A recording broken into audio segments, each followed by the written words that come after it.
Okay, everybody, welcome back to the Entrepreneur's Essentials.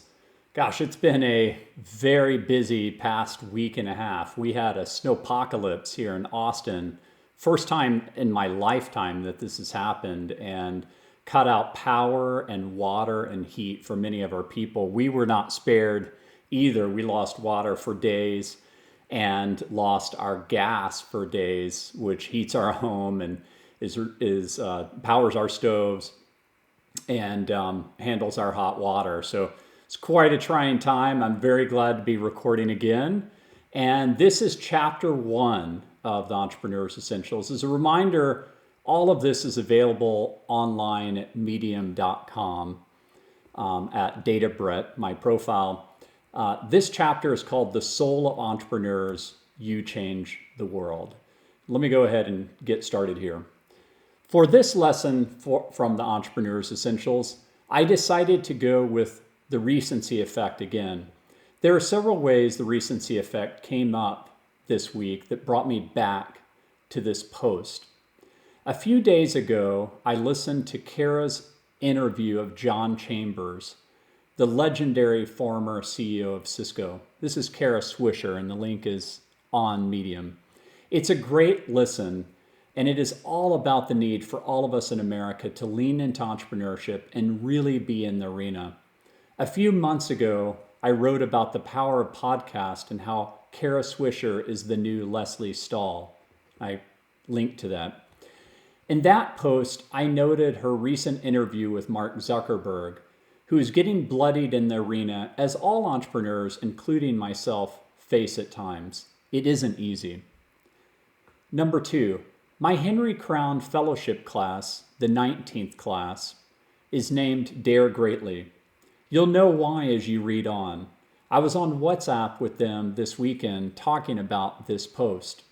And I recently printed up t-shirts for them with my Teddy Roosevelt owl with Dare Greatly on it. My spirit avatar at data.world if you check our About Us page and hover over my profile. Number three, I met an entrepreneur this week that is really fascinating. He originally founded art.com and moved to Austin a few years ago. He is working on a really big new idea, and I really hope it succeeds. I asked him if he had ever come across the famous Man in the Arena speech by Theodore Roosevelt. He hadn't, and I promptly sent him this post and gave him one of my Teddy Roosevelt owl laptop stickers. I also gave one to John Mackey, the co-founder and CEO of Whole Foods, at the Conscious Capitalism CEO Summit this week. He is one of our investors and told me it would be the first laptop sticker he has ever applied. There were many amazing men and women in the arena on stage at the CEO Summit this week, including John. It was incredibly inspirational, like always.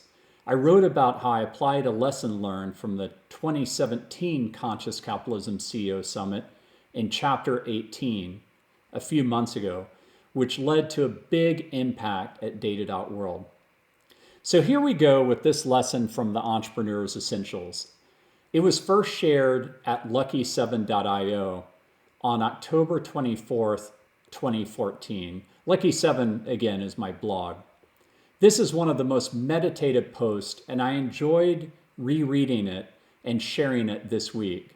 I didn't change anything below except for the photo credit link. You create the future. Others dream about it. Some write about it. Many read about it, but the rare few actually create it. You're one of those rare people, and you're to be cherished by humanity for being so brave to define the future for all the rest. Quote, "The reasonable man adapts himself to the world. The unreasonable one persists in trying to adapt the world to himself. Therefore, all progress depends on the unreasonable man." George Bernard Shaw, who lived 1856 to 1950. You create the jobs. There is no company that anyone goes to work for that didn't have a brave creator at the beginning of it all. Your company can grow beyond you, but no one at your company today would be there if it were not for you giving birth. You defined the soul of the company. It was your unreasonableness, your craziness, your dream, and perhaps most importantly, your values that were seated in its birth. Others can lead and tap into that soul, but if it weren't for you, there would have been no soul in the first place. You know the triumphs and defeats like no one else. You have ridden the emotional highs and lows like no one but other creators can understand. The company means more to you than it can mean to anyone else because you were there at its inception. You were in the hospital room for its birth, along with perhaps a few other proud parents, your co-creators. The parent has the most history with the child, even when the child grows into an adult. It is easier to be a grandparent, cousin, or just the friend, acquaintance, or bystander. Quote, "It is not the critic who counts, not the man who points out how the strong man stumbles or where the doer of deeds could have done them better. The credit belongs to the man who is actually in the arena, whose face is marred by dust and sweat and blood, who strives valiantly, who errs, who comes up short again and again, because there is no effort without error and shortcoming, but who does actually strive to do the deeds, who knows great enthusiasms, the great devotions, who spends himself in a worthy cause, who at the best knows in the end the triumph of high achievement, and who at the worst, if he fails, at least fails while daring greatly, so that his place shall never be with those cold and timid souls who neither know victory nor defeat." This is Theodore Roosevelt, who lived 1858 to 1919. Of course, this quote applies just as much to women as it does men. Some of the best investments we have at Hurt Family Investments are in female entrepreneurs, such as the CEO of Everlywell, Julia Cheek. The world needs people like you. People like you founded the greatest country in the history of the world. The world benefits from your ambition, your dreams, your daringness, your willingness to walk into the arena. There are many operators, but there are very few creators. Many benefit from the few daring souls that have the courage to begin in the first place. Your being results in their doing.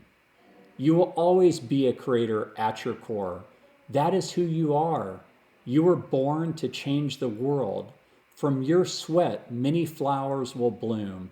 When you die, the world will remember the garden you seeded. You will be remembered more for creating than those that were just part of it. Because without you, none of it would have existed. The world would have merely stayed static and the future wouldn't have progressed.